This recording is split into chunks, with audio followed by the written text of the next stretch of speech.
AFC North rankings coming up next on the Wincinnati podcast. Coming up on the Wincinnati podcast. Hello, world. Wincinnati. You guys are the Yoshi creators, bro. It's a new beginning. You know what that means, right? But I know this, the whole NFL is scared of the Bengals.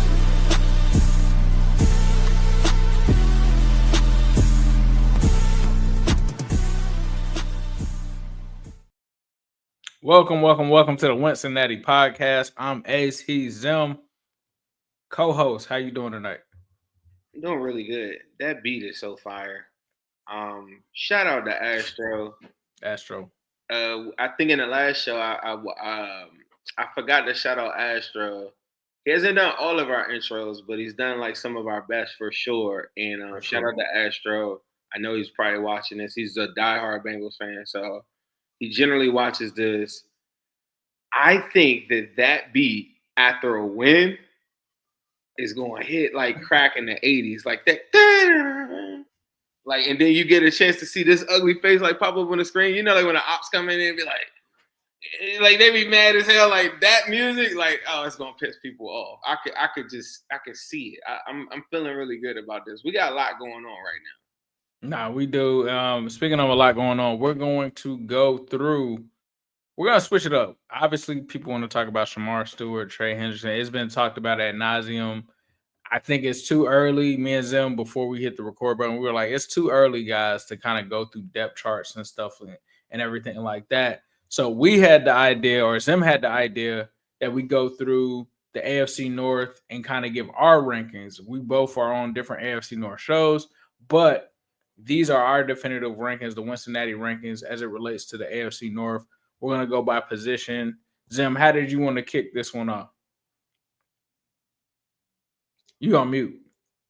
If you want, I think we could kind of go back and forth and kind of interject here. But let's start off with defensive line. We're going to start in the trenches and then we work our way over to the offense. But let's start in the defense. If you are watching this show on Twitter, please make sure that you cross over to the YouTube. We need all the subscribers that we can get. I know it's very convenient to be on Twitter or Facebook or whatever, but it helps us out a lot if you come on over to YouTube. Also, if you know a Steeler, Raven fan or something like that, send them the link. Tell them to come check it out. We're going to go through all the rankings. I'm going to go through my defensive line. But before we get to – so your classification for defensive line, we're counting interior defenders – and we're counting pass rushers because some of these teams have 3-4s and I'm not going. We run into that like every couple years where some people are classifying, like for instance, Highsmith and TJ Watt like quote unquote 3-4 or whatever. Like I'm going to just straight up, or they do the same thing with the Ravens, right? I'm talking edge, defensive tackle, all collective, and then we'll get to separate middle, inside linebacker, weak side linebacker. Traditional linebackers, So I'm gonna start off. I think for my rankings at defensive line, I'm going to go. I think that's kind of crazy. Should I go from 1 to 4 or 4 to 1? However way you want. I think it's more suspenseful if you have number 1 last. Okay. Versus going first. So yeah, I think I'm gonna start this off on like a little crazy. I think number 4. I'm going to go with Browns. I get it. Myles Garrett is the best defensive lineman, like probably, or best player, perhaps maybe in the NFL. Like I'm going Browns at 4. McGuire unproven. A couple of guys unproven there or whatever. I just that's my number 4. Okay, hold on. Let me pull up. I got some. I'm gonna help you out. So I have the actual depth charts here. So we can pull it up. So you were talking about the Browns. You said McGuire. You weren't rocking with McGuire. Isaiah McGuire is a starter there. They got Mason Graham, the rookie, Malik Collins, Myles Garrett, Alex Wright, Michael Hall Jr., Shelby Harris, Tyron from Tampa Bay, which I didn't even know they had him. Yeah. Julian Aquara. So you've got them 4th. Yeah, I got them number 4. Okay. I just think it's too much unproven. Like the loss of some of the guys that they had, they try to downplay it. But to me, Mason Graham, I think it's a pretty, good prospect, but it's a prospect that's never played. Malik Collins, I remember him when he with the Texans at one point. I think Collins. I think he started with the Jaguars, then he went to the Texans. Yeah, somewhat of a journeyman or whatever. Like, you know what I mean? Alex Wright, we've seen flashes here or there. Mike Hall Jr., he had this stuff early in the season last year. Shelby Harris, I don't even know like how old Shelby Harris is at this point.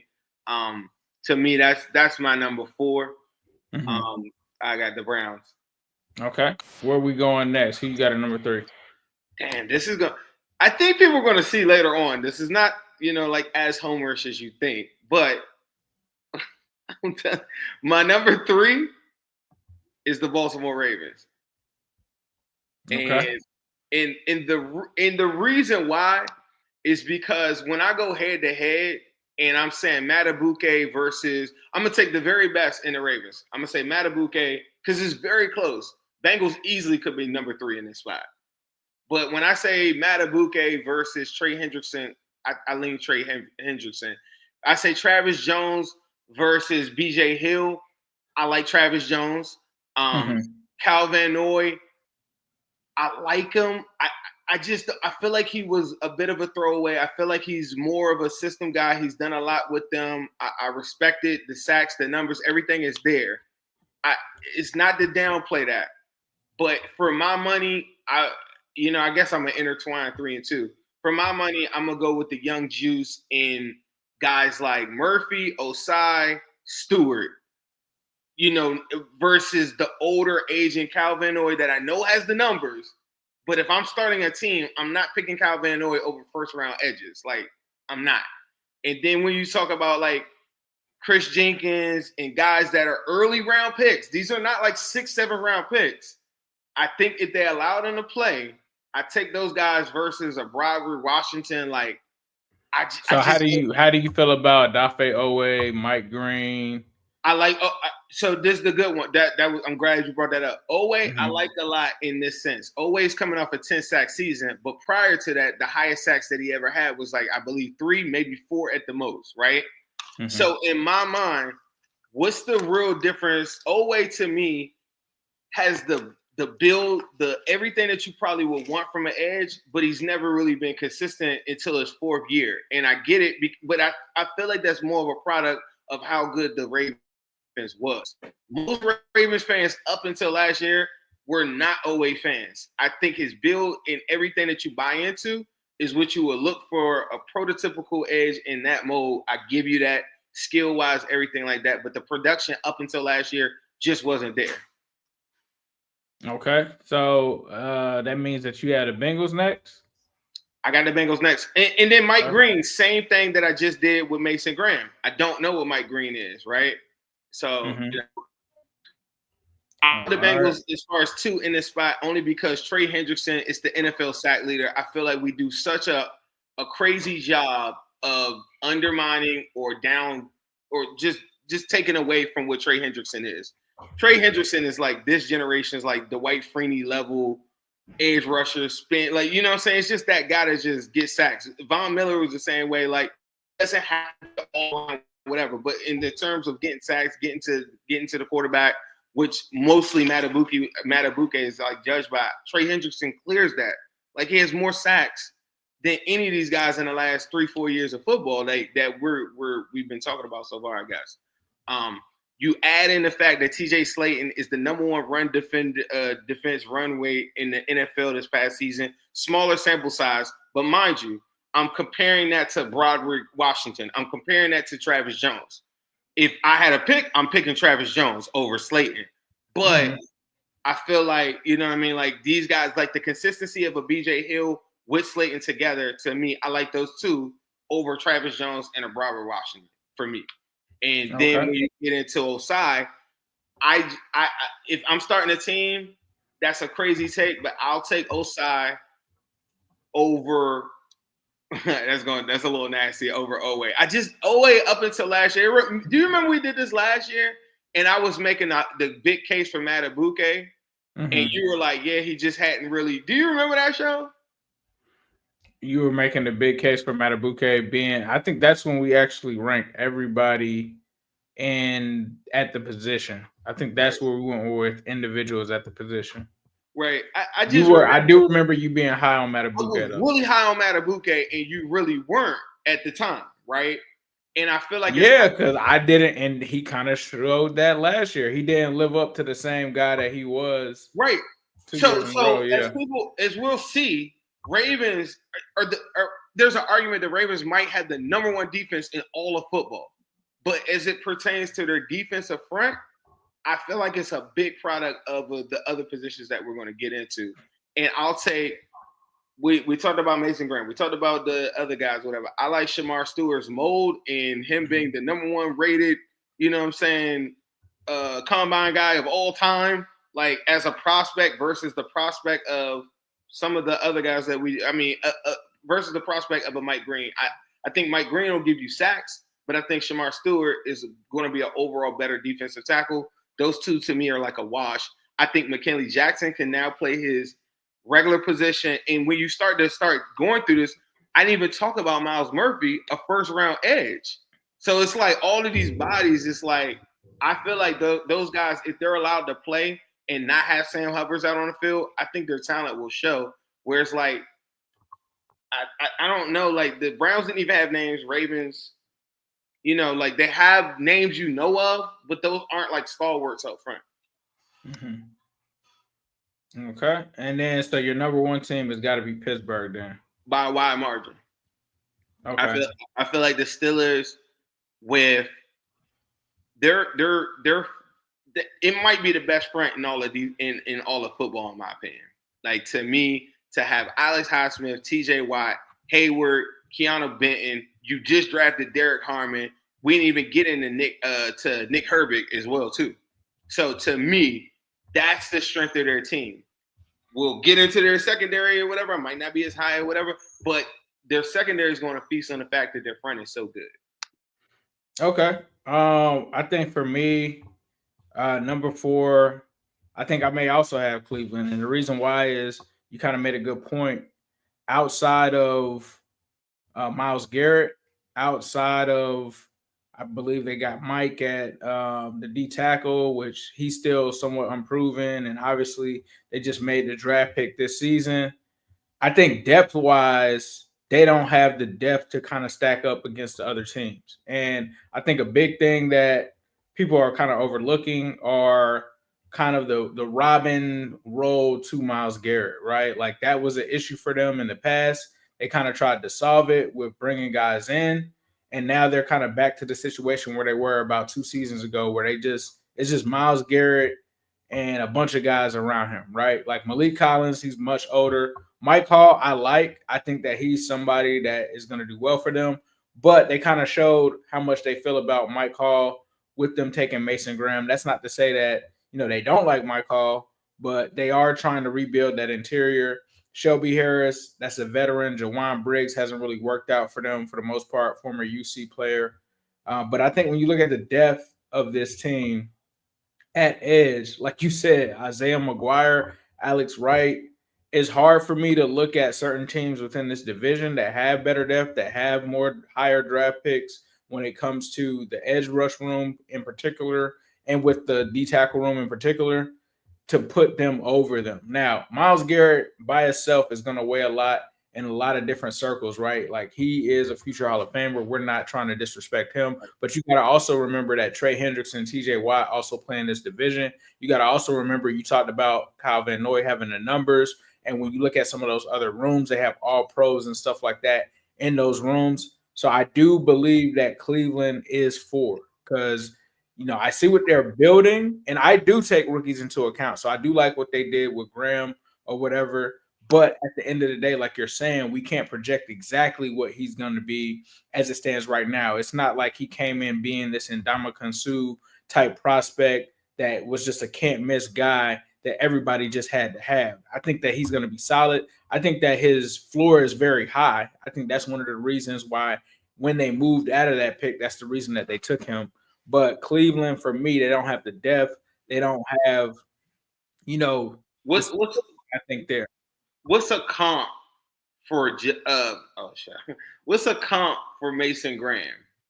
For Mason Graham, I'm not gonna lie to you because I didn't really watch much of his tape. I'm gonna be honest with you because I knew the Bengals weren't gonna be able to get him. I looked at D tackles, but I knew that he was far gone from where the Bengals were drafting. See, to me, his max would be Justin Smith.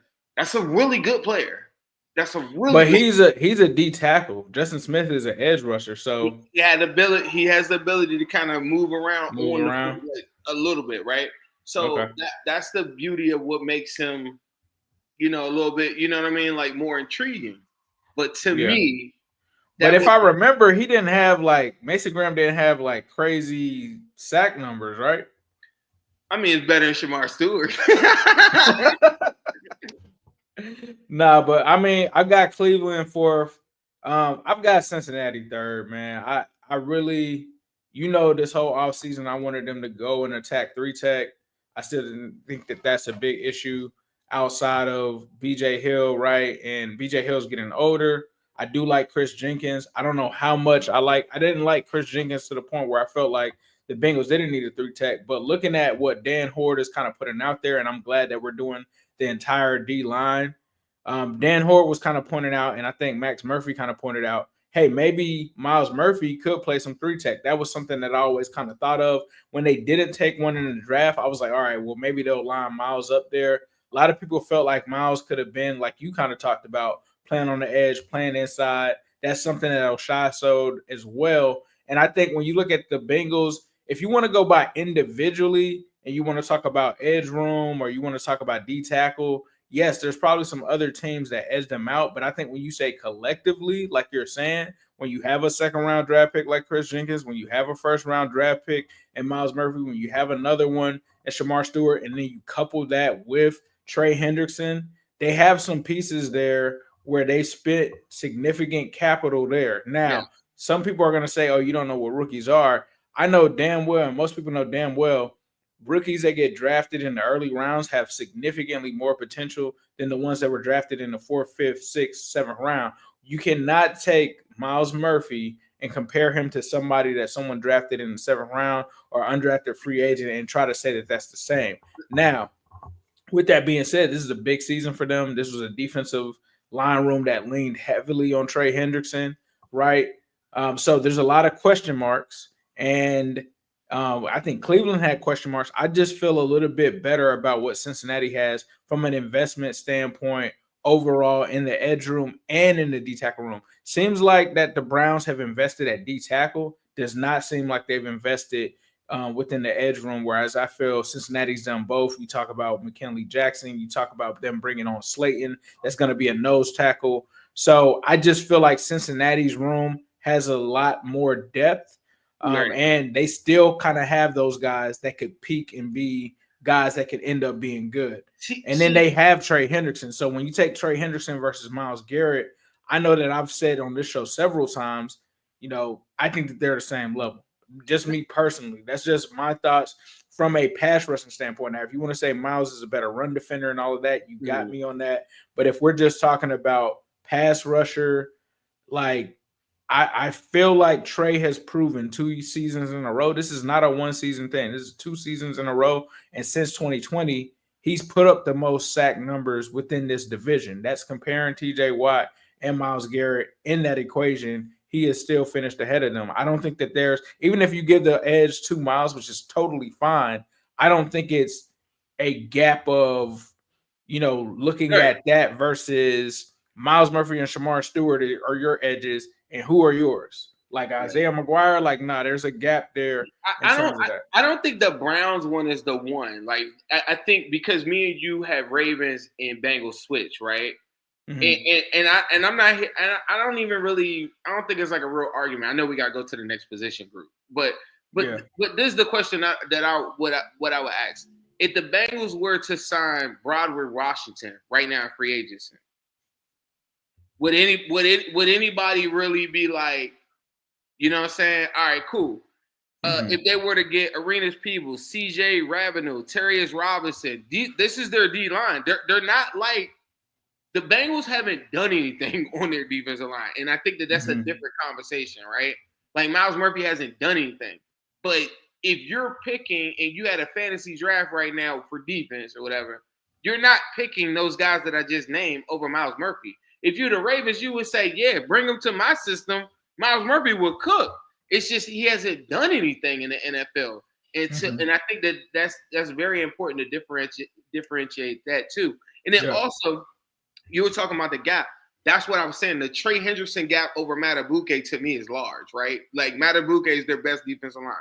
Trey Hendrickson is far better than as far as like whatever you want to talk about, like right. And then their next best player, who I really do like a lot, Travis Jones, is a guy that the Bengals most Bengals fans wanted. Do you think that Travis Jones is that much better than BJ Hill, Chris Jenkins, like in company? I think he's better, but the gap isn't wide enough for me to be like, it's not even close. Whereas when you look at the Steelers, like, bro, it's Highsmith, it's TJ Watt, it's Cam Hayward. Like, they're so top heavy that that's not even a real conversation. If you're a Bengals fan, you'd be like, yeah, give me all that. If you're a Ravens fan, you'd be like, give me all those players. I don't think the Bengals, that's where my argument with the Ravens versus the Bengals goes. Is like, I think I'm more so leaning on potential.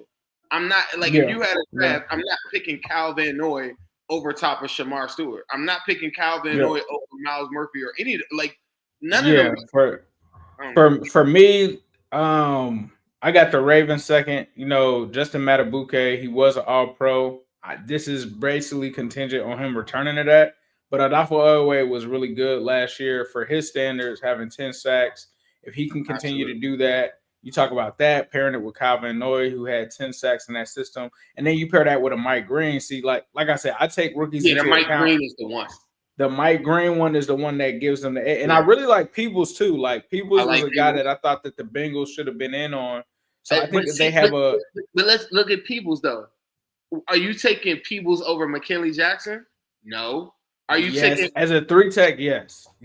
From I'm not taking Peoples over McKinley Jackson at all. McKinley Jackson has done it in the NFL. Like, we've seen him when they played him later in the season, and he was playing out of position early in the season. I think McKinley Jackson is going to be a pretty decent football player, bro. And then for Arenas, think about the kid that we got, Gregory. I mean, to me, that's like a toss-up. Like, the Gregory that we picked as a UDFA. You talking about Cross? Yeah. Cross, yeah, and Gregory. Yeah, bro. For me, I gotta go with the Ravens, bro. And they got Travis Jones. I'm going with them from that standpoint. But I still don't think. I think if the Bengals, I think what you're saying is true. Like, if Shamar Stewart and Myles Murphy live up to their potential, then it's the Bengals there. I just got to see it. Whereas with Adafo Oweh, Kyle Van Noy, Justin Madubuike, I've seen it. Yeah. I've seen it from that standpoint. You've seen flashes. Kyle Van Noy. I know we got Kyle Van Noy before he got to the Ravens. You didn't see it. He was a guy. He's playing a different position. Yeah. They took a chance on a guy. They brought him into the system, and he flourished, right? And then, like I talked about with Oweh, up until last year, 3 sacks. 2 sacks, never really healthy, never really there. Sounds kind of like Osai. If you were to pick in a draft right now, are you picking Shamar Stewart or Oweh in a fantasy draft right now? Considering Oweh just had the 10 sacks, bro, I'm probably still going Shamar Stewart, but Oweh did just have 10. Like, I don't like Oweh, but I don't like Oweh. 10 is 10, but can he consistently do that? That's what we don't know. All right, I promise I'm not going to talk this much on the next position group. Yeah, you let me know, and I'll start. That way I'll get my rankings first, so we can switch it. Where do you want to go next? Let's go linebacker. All right, linebacker. This one is easy for me. I think the Browns had the worst linebackers in the division. I don't think it's close. When I'm looking at it from their perspective, you know, a lot of people, Jordan Hicks, like, come on, bro.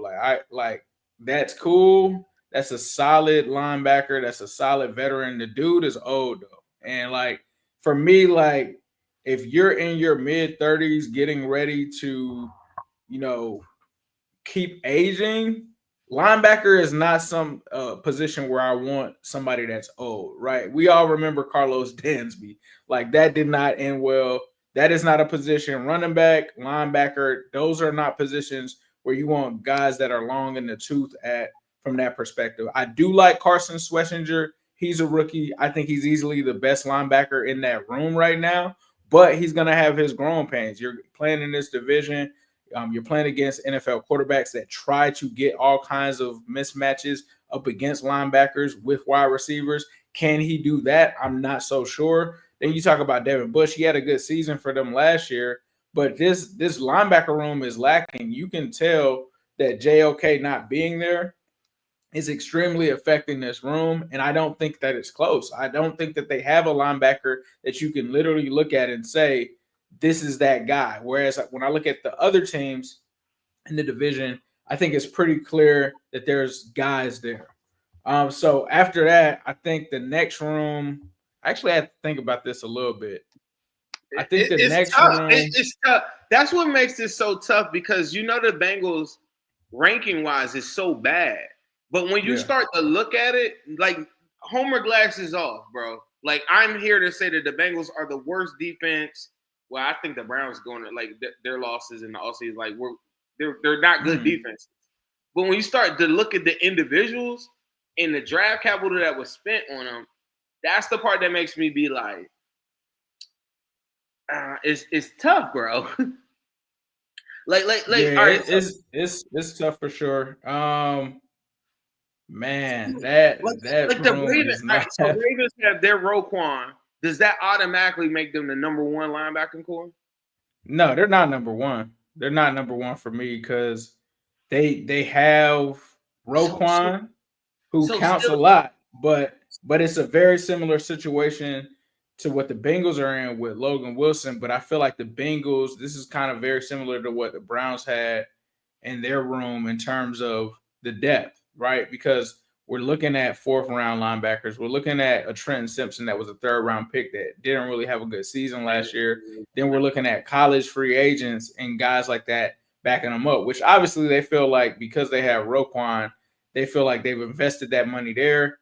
This typically happens. Teams don't want to invest that much at the rest of the position. That's why they let Patrick Queen go. But then when you go to the Steelers, it's like, okay, are you saying Patrick Queen is better than Roquan? I think the combination of Patrick Queen and Peyton Wilson is better than Roquan. Okay. I think those two combined, plus I think they have some more depth after that. You talk about they also have the kids. Holcomb has been pretty good for them. It's tough though. Like honestly, because they have Roquan, you can't just eliminate them. I'm gonna actually go. I'm gonna go Bengals third, man. I'm gonna go Bengals third because I'm gonna go Bengals third. Logan Wilson, as good as he's been, the issue has been availability. Like this linebacker room that we have cannot afford Logan Wilson to really miss games like that because you got younger guys now. You got rid of Pratt. I do like the young guys that they've drafted, but this is a brand new system that we're bringing in. This is a brand new defense. The linebackers are very important to the scheme that Al Golden is running right now. So I think that they have potential to end up one of the best in the division, but right now it's kind of a what if. So I'm gonna put the Bengals third as it stands right now. I do like Barrett Carter. I like the athleticism that he brings. I think Demetrius Knight is a Jermaine Pratt clone, but I always have been a part of the minority that Jermaine Pratt made a lot of plays, bro. A lot of those, at the end of the game when you needed the interception, when you needed the fumble forced play, you can't really duplicate that, right? So if Demetrius Knight is out there, is he going to give us those Jermaine Pratt type plays? It's hard to say. I think you can get them from Logan Wilson, but yeah, I think that's what it is. So second, I'm going to put the Ravens there just because of Roquan. Maybe Trent Simpson. I can't flex because I did like Trent Simpson. Maybe he turns the corner. If Trent Simpson turns the corner, then they're good. If they don't, they're in the same position they were in last year, missing Patrick Queen.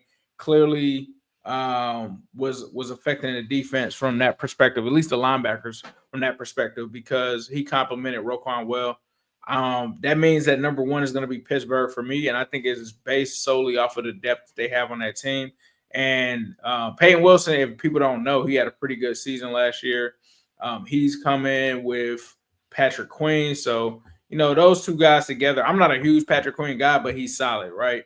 So I think that solidifies their linebacker room that they have there. What are your rankings and who you got? I got Browns at 4. Bengals, I'm going to put it 3rd because unproven. If Logan Wilson was healthier, I might go on a limb and say he'd be a little bit higher. I do think Owen Burks is a very underrated signing. I think that he'll be able to be, like you used the word solid. I think unlike a lot of those other teams, that's a solid piece. Then for my number 2, I'm going to go Steelers. And then after that, number 1, I'll go Ravens. I just think Roquan, for what he does, is far more impactful than any other linebacker in the division. I just think that he's just such a throwback to the position. Not going to be the greatest guy in coverage, but what Burfict was for us, like he's giving them that now. Like his instincts and being able to hit and be impactful on defense and be able to create a whole identity or alone, that in itself, like if I saw them one time without Roquan, totally different defense. He's always available too. That's another thing too. So I give him the nod just off of that. All right, let's go to the next position group. You want to go cornerbacks? Let's just do secondary. Let's wrap them together. Okay. Just in the interest of time, who do you have? Who do you have for your rankings for secondary? So for secondaries, bit of a shocker. I've gone Steelers, Ravens all day in this thing. I'm going Browns at 4 again. It's a reason why the Browns. I'm sorry, not Browns at 4. I was gonna say Brown. That's who are you going at 4? Because there's been some trades. All right. This is the crazy thing. I guess it's not crazy because I'm a Bengal fan. I really, really like the Bengals secondary. I don't like our safeties. If you would have just flipped it to just corners, first round, second round, corners like all over the place, and then Josh Newton, guys like that. I like our corners. I like so many corners on our team better than the Steelers, like JPJ. I don't like him. I think he's a pass interference merchant. I think he's too handsy. You got guys like Old Slay, but the difference with all of those other ones is that they're more proven. The Bengals haven't proven anything. So I'm going to have Bengals at 4 just out of default.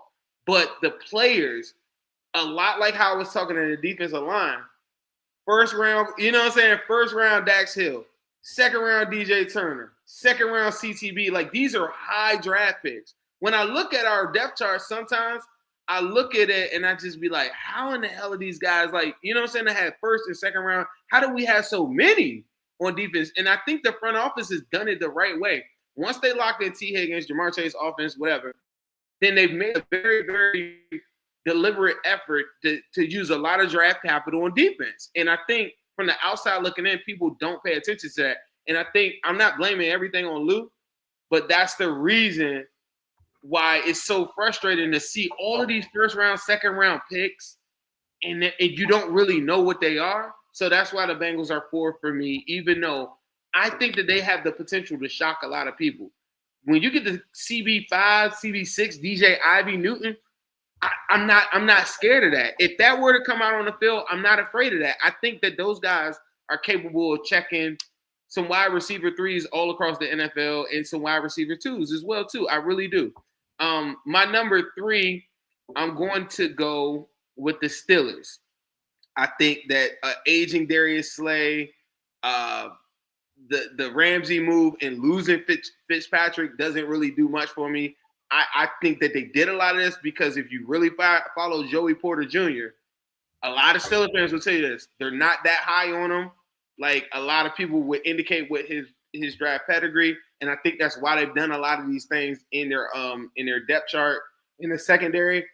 I don't understand why you add Ramsey and move Fitzpatrick. I just don't think that really makes you better. I think it stayed them. It kind of flatlined them, put them in the same spot that they probably were at, honestly. And you're still talking about health to a certain extent because now you have an aging Ramsey. I'm gonna go number 2, Browns.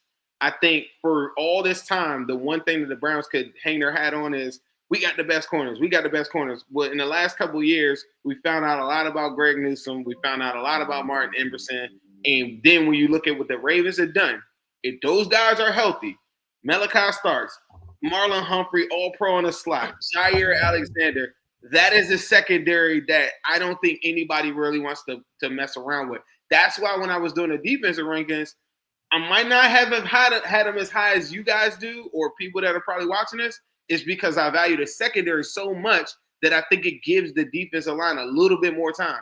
It allows Kyle Van Noy to go get like 10 sacks. It allows Odafe Owe to go get 10 sacks. I don't think if those guys were on the Bengals right now, I don't think that they will really eat like that because in previous efforts, they did eat like that. And I think a big proponent of that is the scheme, their coaching, and the Ravens secondary is one of the best in football. And I think that that's why I have them at number 1. Yeah, I think for me, I have a very similar ranking. So I think all the reasons that you said match. I got the Bengals 4th. They do have the talent. They do have the talent to potentially overtake the Steelers, right? But a lot of question marks. I think for the long term, I think if we're having a conversation next year, I think the Bengals are 3rd. But right now, I've got the Bengals 4th. I also, like you said, had a Steelers 3rd. Doesn't make sense to move on from Minka. Having a 35-year-old corner, like last time that worked was Terrence Newman, bro, with us. Mm-hmm. So I don't know how big play Slay doesn't make big plays anymore. He's just Darius Slay. Darius Slay now. You know, our vantage point is different too. Because when you talk about these guys, are you talking about in the sense of we have the wide receivers that can cook all of these guys? Mm-hmm. Yeah, we have wide receivers that can cook all of them. So not really too worried about them. I think the Browns are number 2 for me. They have the 3 corners. Safety play is a little questionable. I think you could definitely say that. And I think that's why the edge goes to Baltimore because they have the corners. Obviously, they're 4 deep now at the corner position. They also had the safeties. They ended up doing well in the draft with that. They have Kyle Hamilton. So it's a big gap between them and the rest of the division. So next, that's going to bring us to the offensive side of the ball. Let's go with – I'm going with quarterback, bro. I'm going to tell you one thing about our secondary. You said there is a chance that they could be number 3. I've seen this movie before, 2021 and 2002. ATB and Eli Apples and Awuzie's of the world look really damn good with an offense that was putting up points, and you get them in a good spot. We were talking Awuzie, one of them guys. I don't think that Awuzie, talent-wise, has the same talent level as a prime or max DJ Turner, Dax Hill, or whatever. I think that those guys have more talent. So if they're given the opportunity, Joe Burrow's putting up points, I think that the conversation can change. And Jair Alexander, as much praise as I just gave the Ravens, Jair Alexander, I mean, I don't know when's the last time he played more than like 10 games. So, and then you got an Asian Awuzie as their number 4, whereas I got a young DJ Turner, a young Newton coming off the bench. I got a young Ivy, and I got a young Marco Wilson. Like, those are young guys that I think I like that. I don't know. All right, I'm sorry. Yeah, no problem. I'm going with quarterback. 4th has to be the Browns. I don't know how it could be anything other than that. Obviously, Kenny Two Gloves might be suiting up for them. So we know where they're at. 3rd on the list has to be, I think, Aaron Rodgers. Third has to be Aaron Rodgers. I think, he's not the same Aaron Rodgers, but he's definitely better than anything that the Browns have. I don't think that he's better or at the same level as Lamar and Joe. 2nd is Lamar for me. I think when you look at these 2 quarterbacks, they're drastically different. You could talk about the MVPs and the regular season success, and that's what Lamar has. He has the regular season success, does not have postseason success. right? And I think Joe Burrow has both. I think he has regular season success as an individual when it comes to what he's able to do statistically. He was in MVP conversations last season, but obviously because the Bengals record was what it was, he wasn't able to do that. But I think you also look at the supporting cast, and people have talked about that. Ravens have a top 5 defense. That obviously helps Lamar. They have a good run game. Derrick Henry. They have a lot of support that he has over there. People mention the All-Pros. People mention the Pro Bowlers that the Ravens have. He has a better supporting cast. However, he does not perform in the postseason at the level that Joe Burrow has. He hasn't come away with the wins. He hasn't been able to do it. And for that reason, he's number 2 for me. Now, if Lamar was able to get out and go to a Super Bowl or something like that, sure, we could have a conversation when it comes down to that. But Joe Burrow has never had statistically any bad seasons. He's done well within the regular season, took this Bengals team to a Super Bowl before, been to back-to-back AFC conference championships, almost willed the Bengals into the playoffs by itself with a bad, atrocious defense, which I don't know if Lamar, I could say the same for him.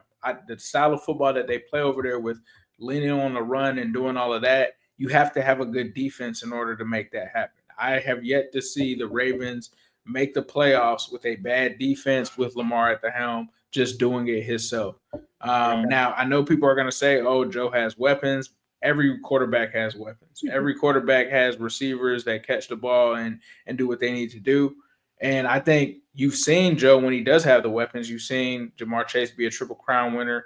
All of that works together. You talk about the offense. We just had Orlando Brown Jr. on here. The type of offense that the Bengals run is not simple. It's not a simple offense. That's one of the reasons they were the number 1 passing attack in the NFL last year.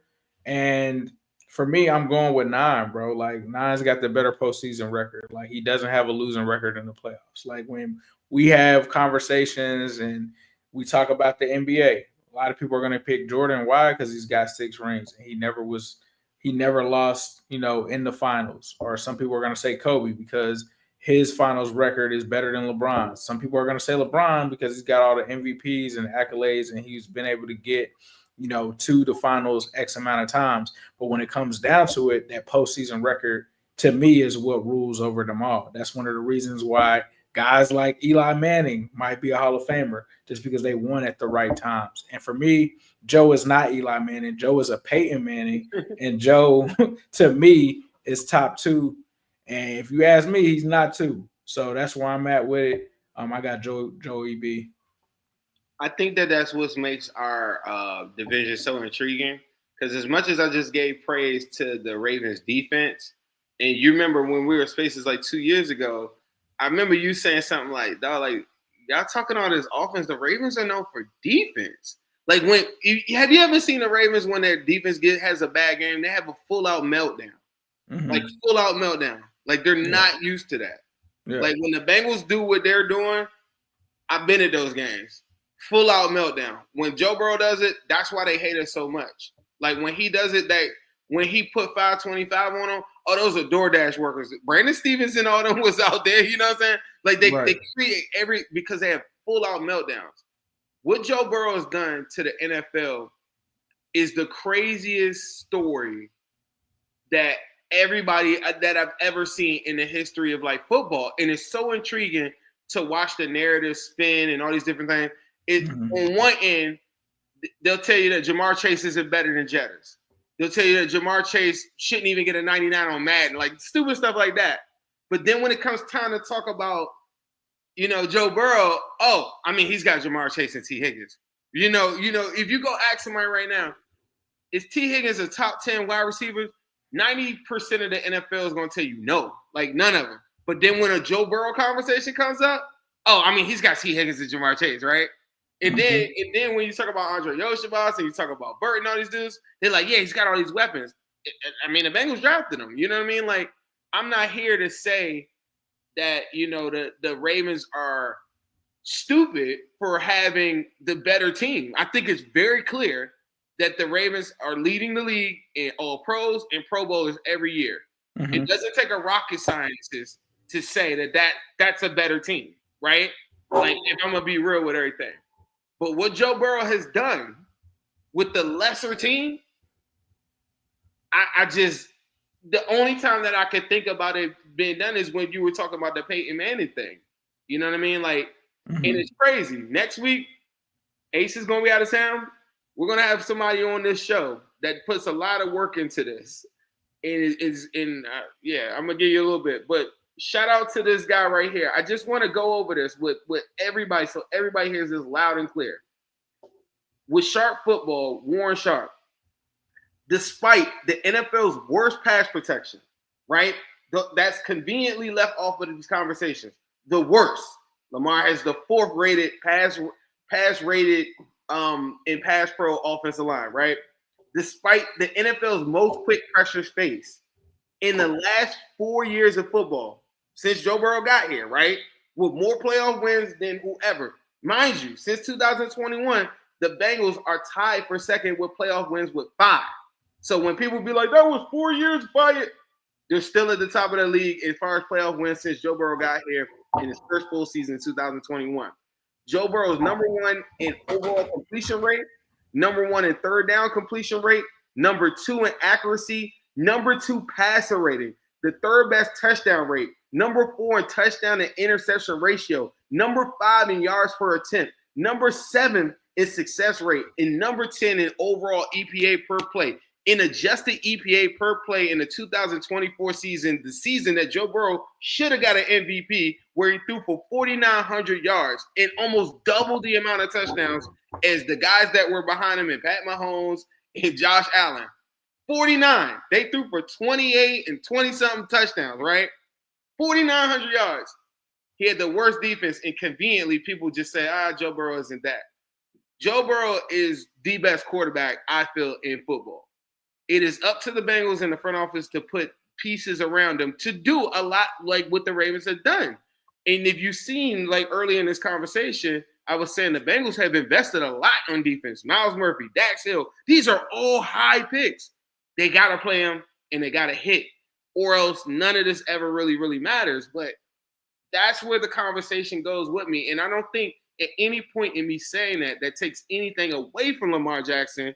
But you'll be a fool or you'll be remiss to not mention the fact that he has such a better team, and Joe Burrow inherited a 2-win team.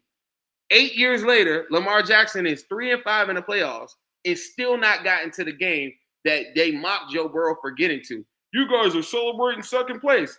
There's a trophy that comes with it. It's called a Lamar Hunt trophy, a conference trophy. None of these other guys that everybody is putting on a pedestal, none of them have it.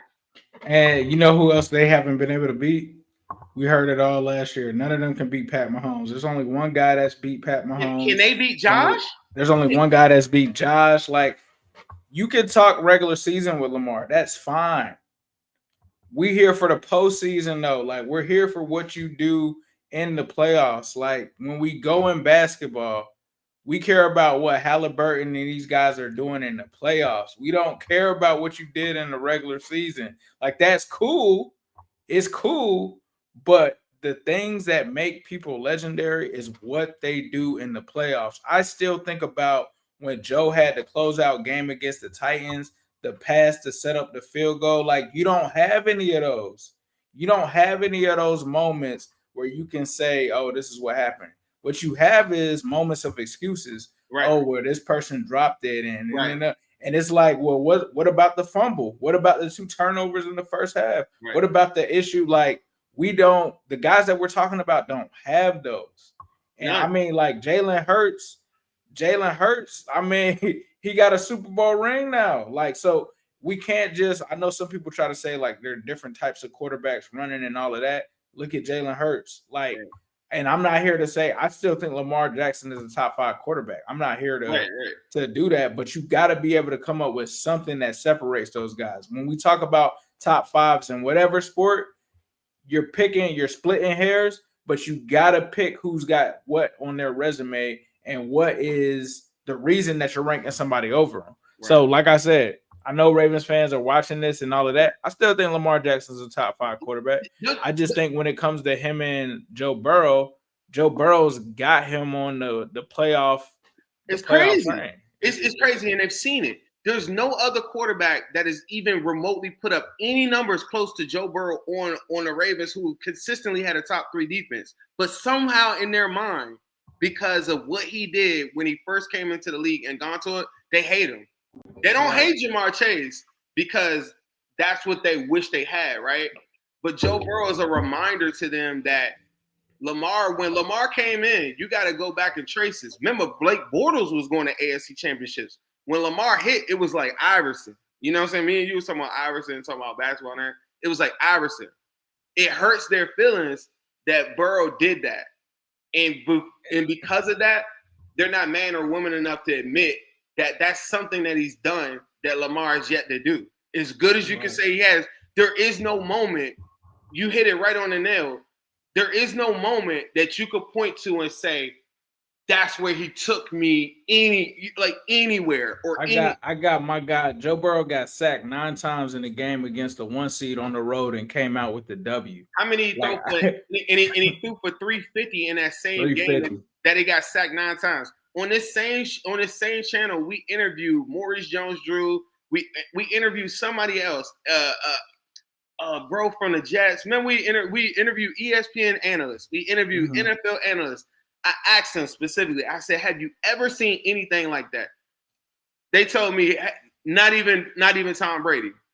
I've seen quarterbacks get hit and they get frustrated and they Derek David Carr their careers.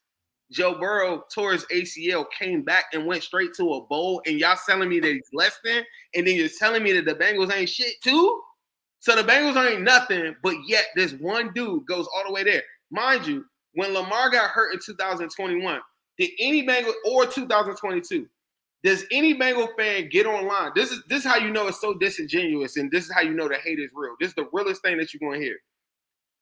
When they didn't make the playoffs in 2021, and then Lamar wasn't there in 2022, not one Bengal fan would come back online with a disingenuous take to come online and say, yeah, you missed the playoffs 2 years straight, right? But when Burrow was hurt in 2023, they come back and they almost brag about, like, yeah, you missed the playoffs and totally remove the context. Like, how whack would I be if I got on Twitter right now and I was like, yeah, y'all missed the playoffs in 2021? What would they tell me? Well, Lamar was hurt. But they got all these people in the world. They got all the people on TV. They got all these different people. That's why they had a revisionist thing with the record. That's why they always say the Bengals record against Lamar. Because when Lamar wasn't there, you were losing. Why did they bring up the head-to-head so much? And why did they bring up the head-to-head so much and then follow it with, you act like you won a Super Bowl? That's a participation trophy. Would you rather be? Why are you telling me about regular season games? Would you rather be 8-1 against Lamar Jackson and not have a Super Bowl appearance or a back-to-back AFC conference appearance and have a 3-5 record? No. Or would you rather? Yeah. Which one would you rather have? No. And they know that they wouldn't either, because they know that they wouldn't either, but they're not man enough or woman enough to just say, yeah, I wish that I wish that I could have at least did that so that I could at least have that. Joe Burrow is bro, they're online currently right now building up Drake May, trying to say, yeah, Patriots got an outside shot to get it. This might be, if anything, even if you think that the Bengals aren't good, right? You can't deny that Joe Burrow's a top 4 quarterback in the NFL, right? If you don't know football, you don't know anything about football. If you feel as though the Bengals wouldn't at least be a 6-7, seed in a playoff scenario just off of that.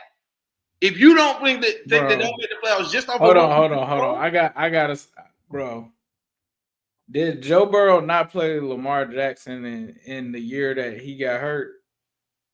Joe Burrow killed them in the year that he got hurt. Okay, so why are they talking like Joe Burrow has never beat Lamar Jackson and we didn't go off? But that's not even an argument that I even want to go to, because the difference is, unlike them, they're not real people, bro. They're bots. This is how you know. This is how you know that they're bots. I'm a human being. I'm understanding that Burrow does not have a head-to-head. Burrow's record versus the Ravens is 3-6 or 4-6. I'm sorry, 4-6. So they throw out the Lamar record or whatever, which is a little bit disingenuous. Who cares? Because it's including Andy Dalton and stuff. What's bro? Them other bum. Jeff Driscoll, a bunch of bum ass quarterbacks that was not doing anything, right? Yeah. The reason they're including that is because they're trying to build up a case of that versus the actual record of Burrow versus the Ravens. Period is like 4-6, right? the reason why that's so important to them is because they can't come back and say anything about the playoffs. And if they did come back and say anything about the playoffs, it would have had to been well before Lamar, when Lamar Jackson was in middle school. You see what I'm saying? So it's like they got to hang their hat on that. But it doesn't make any sense because why would they bring that up and then come back and say, oh, well, y'all bragging about going to back-to-back AFC championship games, but you're bragging about regular season victories? I'm man enough, woman enough. It don't make sense. To say that they beat us head-to-head. See how a human being works? Then you need to be man enough or woman enough to say, bro, you're 3-5 in the playoffs. 8 years later, you haven't done anything. You have no moment that you could say, this is a I'm him moment in a playoff scenario where you got just like you're looking at the Bengals fans saying that we're 3-6 versus y'all. We're looking at you saying you're 3-6 in the playoffs, where it really matters. 3-5. So no, we're 3-6. It says at least that's what AI is saying. I don't know. The AI is saying 3-6. It's saying that Joe Burrow is 3-6 versus the Ravens. That's what it's saying. No, he's got a 3-2 playoff record against them. He's 4-6. He was 4-4 going into this past season. They're not including the playoff game. Joe Burrow's 4-6 versus the Ravens. Coming into the 2024 season, Joe Burrow was 4-4 versus the Ravens. But the two games that they lost, I don't got no excuses. Not going to talk about T. Higgins. I'm not going to talk about who wasn't there. I don't care about that. The Bengals straight up lost. See how that works, Ravens fans? They lost those 2 games. All right, we got to move on from let's go. Because we're spending too much time there. Let's go to running back. The quarterback one, we should have saved that one for the end, bro. Running back. I've got running back is tough because the Browns don't have. They drafted some guys. Steelers. You go ahead. You go. Yeah, Steelers is a little nasty. Go ahead, bro. Go ahead, because I did the last one. I'm gonna go Steelers at who? Steelers right now is Jalen Warren, Caleb Johnson. Okay. My bad. My bad. I forgot they still got Jalen Warren. My bad. It's Browns at 4. It's Steelers at my mind is like Jerome Ford is as your starting running back. Nasty. Quishon Judkins, Dylan Sampson. Then you got the Bengals. Then you got Derrick Henry. I mean, to me, Ravens. And then it's Ravens at 1. Yeah, so I think go ahead. No, that was it. Yeah, I think it's very similar for me as well. I think Browns lost to Nick Chubb. It's crazy to say that because they were like one of the run teams with the Ravens. But I do think that they may have something with the rookies there, but we don't know. And they're gonna really have to lean on that. But with Joe Flacco at quarterback, I just don't see it. So I got the Browns there. Then I have the Steelers. I have the Steelers after that. Well, let me think about this. Actually, I got the Bengals. Well, no, you know what? No. I got the Steelers there. Because you still have to see what the rookie is going to do. I do like what they have there. However, I just feel like the Bengals, I like Chase Brown much more than I like the starting running back for the Steelers. I also like that the Bengals have some depth. Like, you can't just dismiss the depth. So you got Samaje Perine, you got Zach Moss, you got another rookie. So I think the Bengals are like 4 deep when it comes to that. And then I got even though we don't run the ball, I still think that the talent there is good. Caleb Johnson is going to be really good. And then I've got the Ravens number 1. I mean, that's obvious. That's an obvious one. Steelers and Bengals is a lot closer because I really like Caleb Johnson a lot. I like Taj for us too. I think Taj, a lot of people, maybe year 1 might not be like what I think, but I think in those short yardage situations, he's going to prove to be like a really, really good pick. You talked about the depth behind it. I think that would be like what skews the Bengals the 2 to me. But in of course, another resource for Lamar Jackson with Derrick Henry at running back, a Hall of Fame running back. Still 3-5 in the playoffs. What's the next one? Tight end is next. Tight end. This can get a little tricky. So I'm gonna go with the Bengals at 4 here, just because depth wise, I don't think anything outside of Gesicki, the Bengals are rocking with any of these other teams. I think 3rd, I'm gonna go with the Browns. I think Njoku and Fannin, I think that's going to be – I really like Fannin Jr. A lot of our fans talked about him. Outside of that, they don't have much there. So if Fannin doesn't work out, that's going to be heavy Njoku, who's still a good tight end. And then I think 2nd is going to be the Baltimore Ravens. I think, obviously, Mark Andrews didn't have the best postseason.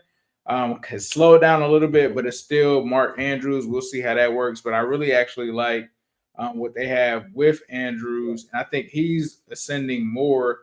And I think, this may be the changing of the guard for them at the tight end position. I actually like Isaiah Likely a lot more than Mark Andrews at this point in his career. And then I think, obviously, at number 1, you got a 3-headed monster there in Pittsburgh right now at the tight end position, especially after the Jonnu Smith trade. You got Moof there. And then don't forget, they still have Darnell Washington there as well. So I think that's what the ranking is for me when it comes to tight end. What about you? I agree with all of your picks right there. Wide receiver, bro. Wide receiver. Go ahead. Let's go. Or you want to go O-line? It's up to you. No, let's go O-line. We're going to close with wide receiver. Okay. O-line. Who you got? Oh, man. I don't want to start this. You don't want to start this one? Okay. So offensive line. Let me take a look here. Let me pull this up real quick. See, the one thing I will say, I will get the Bengals. It's really tough. It's really tough for 3 and 4 to me, because I think that the Bengals have one of the best tackle tandems in the whole National Football League. I really do. Like, when you really go look at it, it's just the guard play is so bad that I don't know if that weighs higher. To me, Browns giving up. Part of them giving up all those sacks last year was just poor quarterback play, though. Yeah. So, like, to me, it's really tough, man. But yeah, okay. You gonna go, or you want me to go? Well, I was gonna go back. God, yeah, you go. I want to see this. All right. This is tough because the Bengals do have. I'm gonna go Steelers 4. I'm gonna go Steelers. What? No, hold on. Let me think about that. Steelers actually have a really solid line. Let me see what Baltimore's got. They Steelers have improved their offensive line crazy. I think I meant Ravens. I'm gonna go Ravens 4 here. Ronnie Stanley isn't the same guy that he was before. They've got issues. He had a bounce back year last year, though. I feel like he was. Well, he's not like. He used to be one of the top tackles in the league, right? He used to be all pro level. He's not bad. I'm not saying that he's bad, but he's not that, like, him versus Orlando Brown. I'm leaning Orlando Brown Jr. That's just me. Yeah. I don't think it's before. I think it was like there's no question in your mind it's Ronnie Stanley. Right now, I think it's 50-50, depending on who you talk to. Guard position for them, they struggled. I think at both of them. Daniel Falele is trash. Voorhees, we'll see. I think Linderbaum is strong. I think Roger Rosengarten is probably their second best lineman. Maybe even over Tyler Linderbaum. They didn't renew Tyler Linderbaum's contract, but that's supposed to be, not about his talent per se. Mm-hmm. So I'm going to go with the Ravens there. Then I'm going to go with the Bengals there. I think the Bengals are strong at every position except for guard, very similar to the Ravens. However, I like what the Bengals have at their other positions with the potential. You talk about the 2 tackles. It depends on if you like Stanley and Rosengarten or if you like Mims and OBJ. And then I'm going with the Bengals there because I feel like they improved, and I think that they have better depth than the Ravens. That's one of the issues that the Ravens have as well.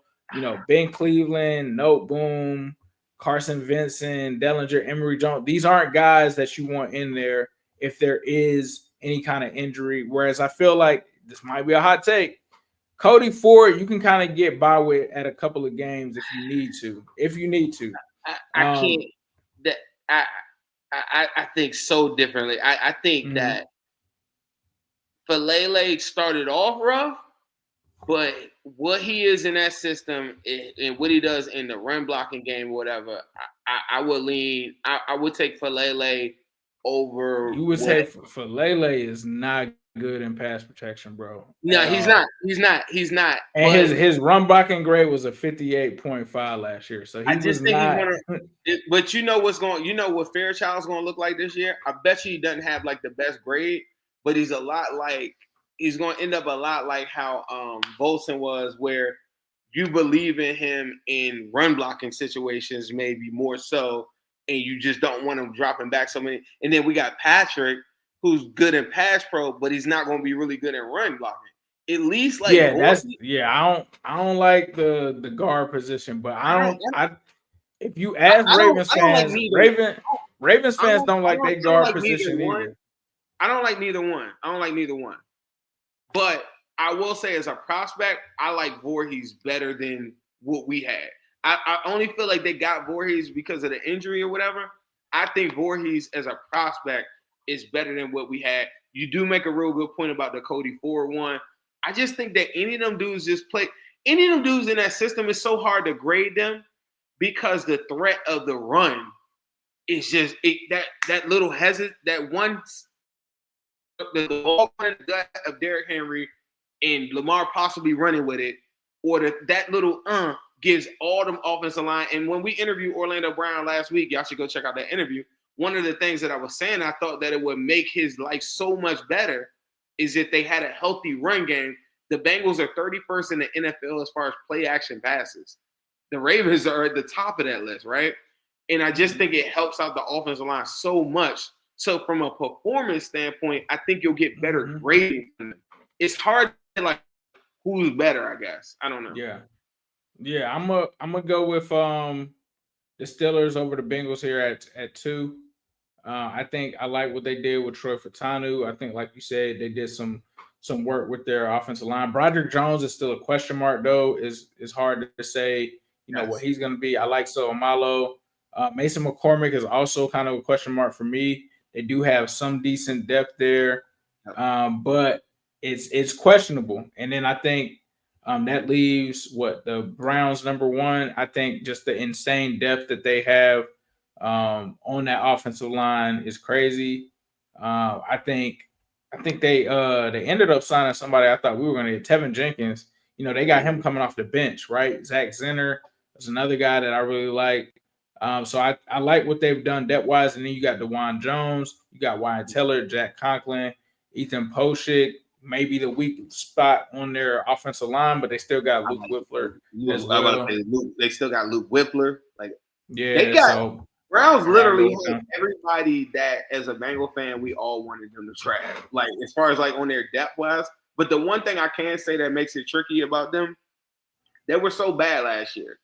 They were terrible. They gave up so many sacks, and they gave up on the quarterback early in the season with Deshaun Watson. Later on, there were some spots, but from just them performing wise, if I'm gonna keep it consistent, I can't put them that high. It's got to be the Ravens at number 1 in that system because of what they did performance wise. They're rating out way higher than all of these guys, and then guys like Joe Bitonio aren't what they used to be. A lot like what that's the one thing I can say that the Bengals have is I think they got a prime OBJ and then they got ascending talent in Mims. That is very important for offensive line. And I think that's why the Bengals aren't as aggressive maybe in guard play as they should have been. And then they got a they gave Ted Karras at his best year, but even his best year isn't better than Tyler Linderbaum. So I got Ravens at 1. I got Bengals. You got Ravens at 1 with their guards? I do. I just don't believe in the Browns gave up 70 sacks or something crazy like that. Now they were dropping back. They had a lot of injuries though, bro. They had DeJuan went down, Conklin went down, a lot of their guys they went get down. The context with the Bengals. Do you think anybody's coming back and saying the Bengals at 9-8? We remember Trent Brown, our free agent acquisition. He got hurt.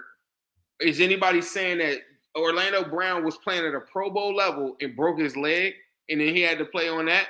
Is anybody saying that Mims? But they got Tevin Jenkins coming off of in this situation Tevin now. Jenkins They got Tevin Jenkins coming off. Tevin Jenkins ain't never been healthy.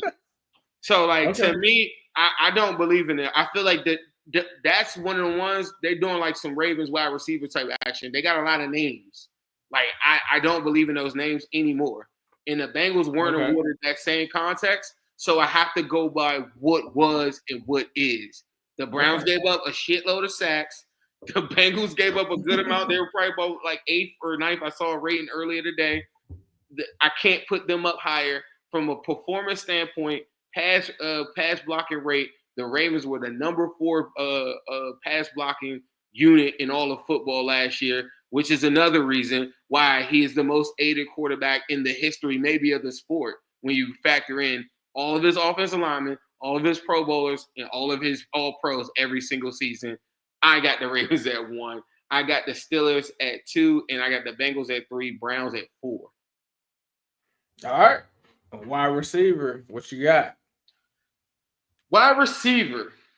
Again, I'm gonna go Browns at 4. I think I picked Browns damn near 4 for everything. Deontay Johnson, Jerry Jeudy, Cedric Tillman. Not doing nothing. Jamari Thrash. 4. Okay. Because then number 3, I got DK. That DK in itself, I think, is good enough for something, right? And then you got Roman Wilson, who's decent. Ben Skoranek, guys like that aren't needle movers, but they're solid. Just like the Browns got a bunch of solid guys, but I think the DK pushes them up. I'm pretty sure a Browns fan will argue that Jerry Jeudy has had a better season. I understand that. I think Aaron Rodgers is now throwing the ball to DK. I go there. Number 2, I go Ravens. Another reason. This roster, as you see, the Ravens in every single category I've listed at 1 or 2 the whole entire way. That's another reason why what Joe Burrow is doing is very, very special, people. I just feel like in a lot of these categories, I'm going 3, 4 Bengals, and then you're like, yeah, they got Joe Burrow at the end of the day. So I think me and you were talking about this. I think if Rashad Bateman was on the Bengals, he had 1,400 yards. I really think that he's a lot better than what you think he is. He's a very, very good route runner. He wasn't available for a lot of his career. He comes back, similar to some of the players that we just talked about, like Oweh or whatever, and truly has like a really good season. I think that Zay is a really good, number 3 option for a lot of teams, in my opinion. I think on this team, the one thing I'll say is that they're going to be asking him to be a number 1, number 2 option at most times. I don't know. To me, that's that. And I know Mark Andrews is a tight end, but he's still part of the conversation to me. Likely how they use him is like a big wide receiver, like how we use Gesicki too. He's still part of the conversation too. Like, they got weapons all over the place. They've had a fringe Hall of Famer in Mark Andrews damn near this guy's whole damn career. So he's always had weapons as well too. They don't like that one. Yeah, I've got Pittsburgh at 4 here. It's DK Metcalf and it's nobody else over there. Like, that's why I don't know why they moved on from George Pickens, because that could have been a really good duo together. I think you pretty much got rid of him, and now that's why they're in the wide receiver market, talking to Gabe Davis, talking to Tyler Boyd, trying to get something there, because Robert Woods at this age, Calvin Austin hasn't proven anything. Roman Wilson is the guy they told us was supposed to be Tyler Boyd, Scotty Miller, Ben Skoranek. Yeah, like that wide receiver room is nasty. If something happens to DK, like, they're going to have Zim in there for a workout to play wide receiver at some point. Yeah, I've been working out too. Like, I think I could beat out Scotty Miller. I ain't going to hold you. Yeah, so for me, I'm going with Cleveland number 3, Deontay Johnson, if he doesn't crash out in training camp. Come on, bro. Deontay Johnson, though, bro. Deontay Johnson is the crash out king, bro. I know we ran out. Did you see the interview where he said, "Yeah, I had to check myself out and all that"? Yeah, bro. He doesn't. He was wondering why he didn't have a market. The only people that offered him was the Browns. Deontay Johnson, Jerry Jeudy, Cedric Tillman showed some flashes here and there. David Bell was another guy they told us was Tyler Boyd. It's a lot of fake Tyler Boyds in this division. They told us Tillman was him. They told us. Yeah, they told us Tillman was crazy. To their credit, they were. I don't know how high they were on Judy, but Judy had a great year. I don't think we talked about the Bengals at all. I don't really have much to say, but I do want to say that I think a lot of people are paying attention to just Jamar Chase and T. Higgins, in which they should. It's the best duo in football. It's the best quarterback wide receiver combination of all of football. To me, it's not even close. I know that the Eagles have a really good, wide receiver duo as well too. I think the Eagles have a far better offensive line. I think they have a far better team. I think they have the best running back in football. I don't think that the wide receivers are doing anything with us. And the thing that I posted, like even yesterday, is nobody's talking about this. Andre Yoshivas has 10 touchdowns in the last 2 seasons of football. So when people talk about like Joe Burrow can only win with his weapons and all this other stuff like that, we done seen Joe Burrow throw touchdowns to Trent Irwin, Trent Taylor, guys that these people don't even, the purple people that are here tonight, I appreciate y'all. Y'all never even heard of him. So Joe Burrow gets the ball to him. If it's CJ Uzomah, he's going to get the ball to him. Anybody, Mike Gesicki's coming off one of his best seasons ever. He's going to get the ball to whoever. But Andre Yoshivas and Jermaine Burton, there's a real argument that those dudes on a lot of the teams that we just named, especially that weak Steelers one, I think Yoshi will be the number 2 on that team right now. Like easily the number 2 wide receiver on the team. So just putting that in perspective, I don't think it's even close. But the one thing that people are not talking about is we've seen Joe Burrow play really, really, really good in 2021, his first full NFL season, and light up the league and go to a bowl, come back AFC Championship game the following season, light up the league. I feel like Joe Burrow did that when Jamar Chase was in his rookie season. People are forgetting Jamar Chase, 24 years old, T. Higgins, 25 years old, coming off a Triple Crown, are not even really even in their prime yet. And they did all of that before. So this notion that they will stop now or something would happen where the Bengals are no longer a threat and now we're putting teams like the Broncos ahead of them is so stupid. It is so stupid. It is the stupidest thing I've ever heard.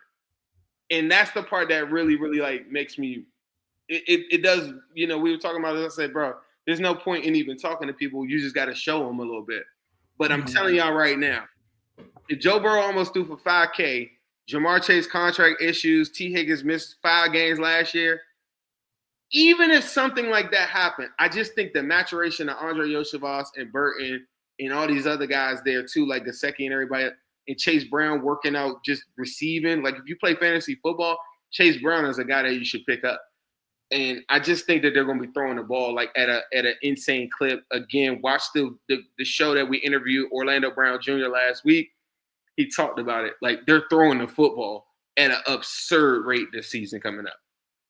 Yeah, I got Ravens number 2. I do think Zay Flowers is a good receiver. I think when Zim said he was a number 3, I think he'd be a number 3 on the Bengals because I think we got T. Higgins and Jamar over him. Unless that's how you feel. I don't want to misspeak for you because they were like somebody there was like a number 3. Zay. I don't like Rashad Bateman. I don't understand the fascination with Rashad Bateman. I don't understand the fascination with mid receivers. I mean, maybe he's good for Ravens standards. To me, I think Mohamed Sanu got him wiped down. I think Marvin Jones got him wiped down. I think a whole bunch of people got him wiped down. I do like Zay Flowers, though. I like Zay Flowers. DeAndre Hopkins, at this stage in his career, I don't know what you're really getting from him. But I think, I think he does give some veteran leadership over there. It is a different body type that they have there. Devontae Walker wasn't able to step into that role. Maybe he has a bigger role this season. Maybe they do something similar to what they kind of did with he scored on us. It was the dude from the Eagles. Dude, they used to be on the Eagles. Dude had that viral video about him. I thought you was about to talk. He was like, I ain't drop it like. Yeah. When the dude was talking about dropping him out the building, I thought you was about to talk about Duvernay. Not Duvernay. Nah. I feel like he's going to be like more like in that mode. If y'all know who I'm talking about, put his name in the chat. But I think that maybe Devontae Walker can play that role. Aguilar, yeah. maybe he's that guy that can come through. You know a Philly dude gonna say something Aguilar. You know how they be saying it too. Drop it like Aguilar. Yeah.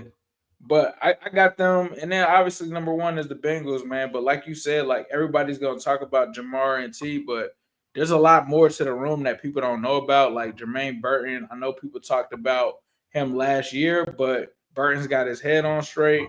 The talent has already been there. We saw what he was able to do when he was in. If he knows the playbook, that's gonna be a problem. Yoshi is a problem. For me, it probably ends there. I'm not really sold on the Charlie Jones thing at this point. I wasn't really sold on it from the get-go. But if Charlie Jones can develop into something, then that wide receiver room is 5 deep. But I got the Bengals number one. Yeah. I mean, and we went so far over our time. We really appreciate everybody checking us out. And we appreciate our sponsor, Midwest Best Barbecue. Now they call T. Higgins, or you say number 5s. Either way, you'll be winning. It's them hot honey lemon peppers. Now they call T. Higgins, or you say number 5s. Either way, you'll be winning. They was them hot honey lemon peppers. Now they call T. Higgins, or you say number 5s. Either way, you'll be winning. And much love to Mama T, Uno and CTB. MB's got Bengals wings, and now we just added T's. 9 to 5 winning things. Gritty for Uno wings. We say yes, Sirski now. Like Aces and be saying that T got them new wings. Only at MB's. Hot honey lemon peppers. Now you can call them T's. Hot honey lemon peppers. Now they call T. Higgins. Or you say number 5s. Either way, you'll be winning. It's them hot honey lemon peppers. Now they call T. Higgins. Or you say number 5. That was nice. I ain't gonna lie. Shout out to Midwest Best Barbecue, 669 Justice Court in Loveland, Ohio. Make sure you stop in there and let them know Ace and Zim sent you. They got all of the good wings there, T. Higgins. They also had a barbecue as well. Don't forget that. The brisket fries, all of that. Make sure you check that out. Also, Yoshi has Rashad Bateman wiped down too. I that's just me. But Zim, was there anything that you want to say before we get out of here, bro? I didn't talk so damn much. We'll pick it up. We'll do I think we should do a show coming up where we have some other. We're gonna pick some guys from some other teams too to kind of chime in and kind of challenge us on some of these points. I think that's really good for YouTube. Like I said, my partner Ace is gonna be out of town next week. Very, very, very big guest coming up next week, next Wednesday. So please make sure you cut on your notifications. Please make sure that you go and tell everybody to follow the Wincinnati Pod. Appreciate you. Yes, sir. Cincinnati Bengals podcast. Appreciate y'all. Coming up on the Wincinnati Podcast. Hello, world. Wincinnati. You guys are the Yoshi creators, bro. It's a new beginning. You know what that means, right? But I know this, the whole NFL is scared of the Bengals.